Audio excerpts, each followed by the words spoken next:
Ever since I was a small child, I have always been fascinated with space. From stars to galaxies, planets to black holes, I have always found space intriguing. Now I am older and I want to share my knowledge and the love I have for the study of space. I want to teach the children the wonders of the universe, and hopefully the book I wrote and illustrated will spark a love similar to mine. My ultimate goal is for the kids to shoot for the stars with their own dreams and know that anything they imagine can become a reality if they put their minds to it.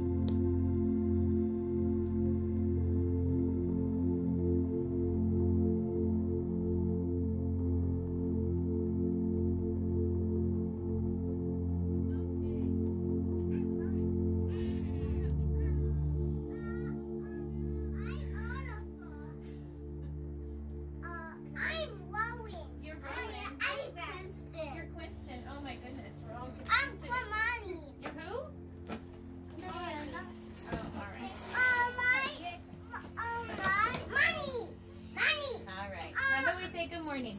Good morning. Good morning. Good morning. Okay, so we have some visitors here today. All right, our friend Steven here. Can you say good morning? Can you say good morning? He's going to share a little story with you. So, and then after that, we get to do an art project.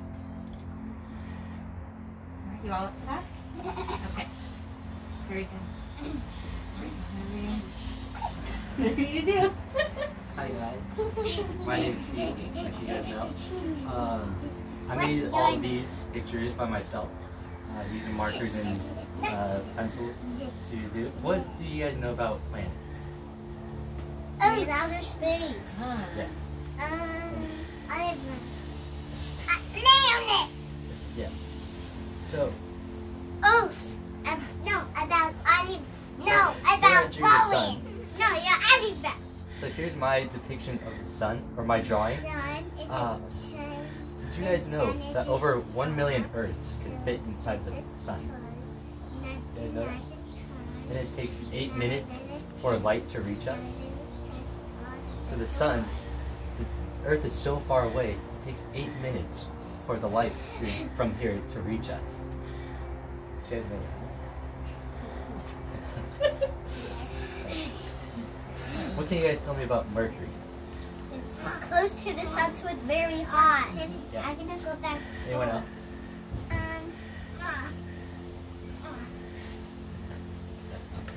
Mercury, as you guys know, has no moons.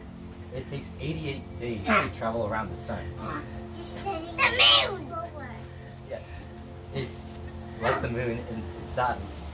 A fun fact about Mercury was they thought it used to be a star because it traveled so fast. Next planet is Venus. It also has no moon. This one takes 225 days to rotate around the sun. And fun fact about this is it's called Earth's sister planet. Now, do you guys all know this one? Oh! I live on that planet. Me too. Yep. Moon! Yep. We live, right now, we are right about here. Right there. So you guys know we have one moon. It takes 365 days to orbit. And the fun fact is this is the only place with life so far. And 7 seconds. Yep. Now, Mars is next. It has 2 moons. And 6 seconds. 6 minutes. Its orbit takes nearly twice the amount of Earth at 686 days. And a fun fact about this one is Mars has the largest sandstorms. Sandstorms so large that you won't be able to see for miles at a time. And they last for days. Catch me! I don't know. Next, this isn't a planet, but it's the asteroid belt. Do you know what asteroids are? They're big rock. They're space rocks. Yep. Yeah. Big rock. Yep. There's a between Mars and Jupiter. There's a band of rocks just floating around. Look, I can't get out. Yeah, that's really all Help for me that out. place. Next is Jupiter. Now this place has 67 moons, and this is a storm. It's so big, 3 Earths could fit in that storm. The next one is Saturn. It has 62 moons. It takes 29 years to orbit the sun.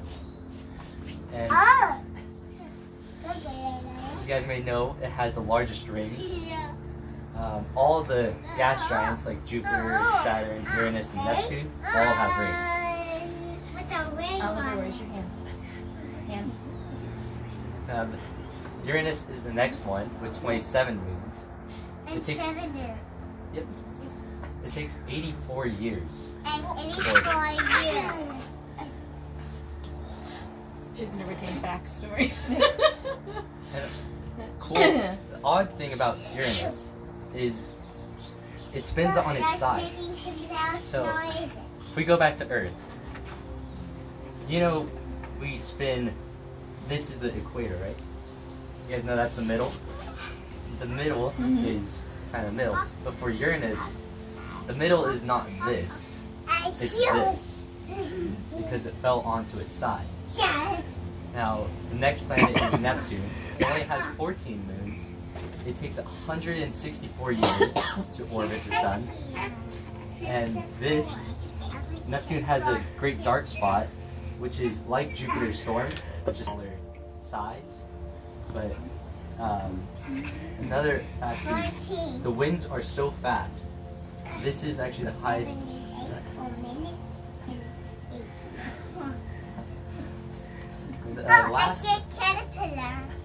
Now the last planet is Pluto. It only has 5 moons, and its orbit is 248 years. And that's my. This is my picture. Right there. And on the ceiling. Lemon. And then nice picture. Nice picture of me. A nice picture of me smiling. And then I smiling. And the last fact is there are more. This is the largest dwarf planet. There are more. There are more planets like Pluto in the solar system. Yes. And that's it for the book. Oh, what do you say? Thank you.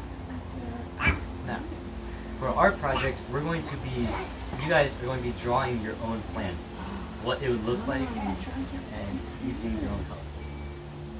So I already set up at the table. Let's go pick a spot. Go find a spot. You can draw a planet. Alright. What are you making, Princeton? I just make the song. Okay. I'm making stars. Tomorrow. Now draw the inside of the sun. What did you make, Oliver? I'm drawing the sun right now. Drawing the sun right now. I see. What did you make, Dahlia?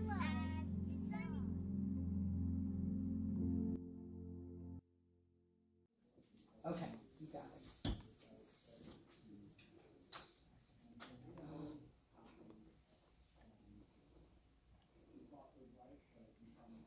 Space. This was all the rave back when I was a young boy. This passion was fueled by the books I read, the activities I participated, and the trips I took. One of these great memories I have of space was taking a trip to Chabot Space Center. That night, we just looked at the stars and the moon. Now, to most people, this is just stars. They're just suns, really, far away. But to me, at that age, those were so spectacular to me, because back in my imaginative mind, they all had stories. They were all different types of lights. But even unbeknownst to me at that time, that I realized that these stars will pave the way for our salvation. My name is Stephen Bond, and for my senior project, I have posed the question, how can space exploration and possible colonization improve life on Earth? And for the project, I decided to write a book meant for preschoolers and lead an art project with them. Now, before I get into that, I'm going to show some findings about our current situation. Now, this graph is showing about the oil that we are producing. Now, humanity has always strove for greatness, but for all the great achievements that we have, we've always had our deepest regrets. And one of these, for me personally, is our dependency on oil and fossil fuels. The quote is, at current rates of production, oil will run out in 53 years, natural gas in 54, and coal in 110. We have managed to deplete these fossil fuels, which have their origins somewhere between 541 and 66 million years ago, in less than 200 years of using them, or since we started using them. Now, to me, this is shocking because I've always heard this idea that we are depleting it, but it's always been kind of far-fetched. Only few people have said that. When I looked into it, it turned out to be factual. But this actually does have a solution. About 746 million miles away, in Saturn's orbit, is a moon called Titan. It is nearly 50% larger than our own moon. This moon just so happens to hold that resource I was just talking to you about. According to NASA.gov, the spacecraft Cassini-1 has mapped 20% of Titan's surface with radar. Several hundred lakes and seas have been observed, with each of several dozen estimated to contain more hydrocarbon liquid than Earth's oil and gas reserves. The dunes that run along the equator, as in the dark spot, contain a volume of organics several hundred times larger than Earth's coal reserves. Now, you may be thinking, okay, how do you think we're going to get there? How, Stephen, why are we talking about this? Well, to answer your question about how we're going to get there, this is where I have to draw a line. There's sci-fi and reality. Now, sci-fi, we can go into many different topics, but for reality, I would say, I don't know. I do not have an answer, and so does NASA. For we only have sent a handful of people to the moon. We are talking about sending people to Mars to colonize, but this is out of our league as of this moment. But this journey may bring new technology and inventions to help us guide our way, which brings me to my next point. The space race brought new technology to the world. In an interview with Mr. Jackson, he said the most important invention from that time was the GPS, the Global Positioning System. Another invention was cordless vacuums. Others such as wireless headsets and modern laptops were also made during these times. These inventions were not born out of incompetence. They're born out of humanity's drive to overcome. And to me, I would say for these missions to Mars and to Titan, I believe a dedicated campaign will bring new technologies to humanity and will further our understanding of not just space, but the universe, even here on Earth. Which brings me to what I did. So for volunteering, this was kind of a little bumpy road. I was originally planning on volunteering at Chabot or the Exploratorium. Well, first it was Exploratorium. They said yes, so I was like, okay. When I asked again, they said no. Then I asked Chabot and they said no, but they were thinking of having me. So when I went back and asked them again, they said maybe, then no, a few days later. So time was starting to run short. I was starting to freak out. I said, all right, what can I do? What is there to do? Which I, through some research, got to the Walnut Creek cleanup. Essentially, it's just cleaning up the creeks. It was very enjoyable. As you can see, that's the trash we got. There was about, I think, 16 bags full of trash. Now, this also saddens me, even though it was very fun, everyone had fun. there was only about 20 people that showed out, and there used to be, talking to the person that led it, there used to be about 150 people that would come out, and those numbers have dwindled. So that just showed me how, it opened my eyes on how humanity, people talk big, talking let's save the earth, but 20 of us show up, and we got 15 bags just out of our creek alone. So that hurts a little bit, but that's why I'm pushing for it. Space will help us create devices and technology to essentially get rid of that, or at least dwindle that number from 15 maybe to 1. Now for my project, I wrote a book for preschoolers, and that was also a little fun story. So I brought the book, did all this myself. I did the solar system, and here's that. I went to Guiding Lights Montessori, which is, sadly, their school actually burnt down recently. So that's why you see us at a house. And those were the preschoolers. So they really enjoyed the book. It was funny because the little kids kept saying random things that didn't make much sense to me. One girl kept making me look at the ceiling because she said there was a picture of her. Another kid kept saying 8 minutes every 2 minutes.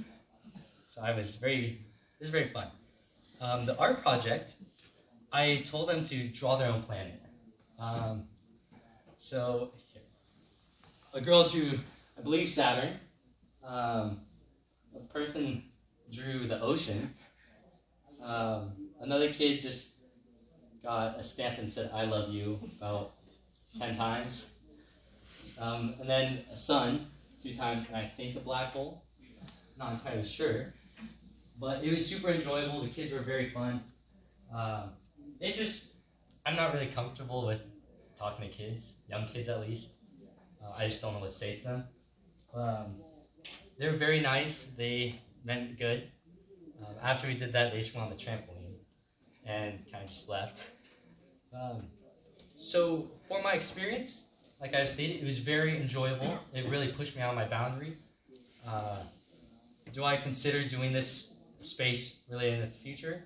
I am debating right now, maybe minor or even major in it. And for my conclusion, we are stuck here on this little ball, Earth, that we call. And our days are numbered. In about 4.6 billion years, the sun will consume the Earth when it reaches the final stages of its life. For me, I do not want humanity to be consumed by it. We may lose our home, but home is where we make it. So if we reach the stars, if we go to different planets, that's our home. And even though it may not happen in my time, my life, I may not go to these places, I truly hope that in the future humanity will see what really matters. For, it's not my picture, but that person used to be me, basically, looking at the stars, all the wonder. And like I said, it may not happen in my life, but someday that will be another kid looking at the stars, but looking back at Earth as one of those points in the sky.